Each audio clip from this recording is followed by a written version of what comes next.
স্থানীয় সরকার প্রকৌশলী অধিদপ্তরের অধীনে চলতি বছর ঝালকাঠি রাজাপুর উপজেলার আঙ্গারিয়া এলাকায় মোট ১৩টি খাল খনন এবং ৩টি বাঁধ নির্মাণে মোট ৩,৬৫,০০,০০০ টাকা বরাদ্দ দেয়া হয়। এর মধ্যে আলোচিত দুটি খালের ৪.৮ কিলোমিটার খনন কাজে ব্যয় ধরা হয়েছে প্রায় ৫২,৪৫,০০০ টাকা।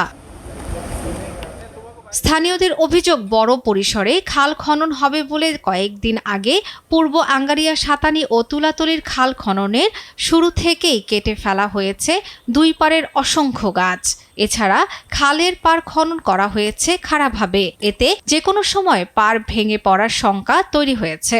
বেকু দিয়ে খনন হয়েছে খালটা, বেকু না দিয়ে যদি মানুষের দ্বারা যদি খননটা হইতে দুই পারি সেফ থাকতো। সবাই টাকা পয়সা দিয়েছে, সেই জন্য গুস্ত আইছে, সেই জন্য ছোট ছোট কাটি আইছে। খাল দেখাচ্ছে খারাপ, যদি ল্যাংসা কাটে তাহলে ভাঙতে পারতো না।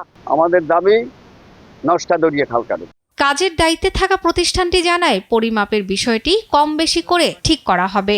দু একটা জায়গা যেটা আছে সেটা এখন আমরা বেকু থেকে কাজ করাচ্ছি, পরবর্তীতে আমরা ম্যানুয়ালি লেবার ফাংশন থেকে আমরা 30% কাজ আবার পুনরায় করাচ্ছি।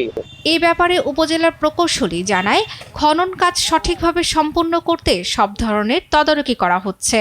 ইরিগেশন ক্যানেলের যে পারপাস সেটা এই ক্যানেল স্টার্ট করবে, আশা করা যায় যে কোনো সমস্যা হবে না।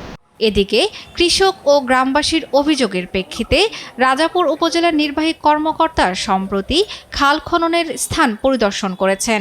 কিছু কিছু জায়গায় হচ্ছে একটু চোখের দেখা মনে হচ্ছে যে একটু বাড়তি আছে। তাদের এ বিষয়ে তারা বলেছে যে যে জায়গাগুলোতে অল্প বাঁকে বাঁকে বাড়তি আছে সেখানে যদি ভেতরে চালাতে যায় সেক্ষেত্রে সম্পূর্ণ পাটটা ভেঙে যাওয়ার সম্ভাবনা আছে। ওটা পরবর্তীতে ম্যানুয়ালি ওই জায়গাগুলোকে ক্লিয়ার করা হবে।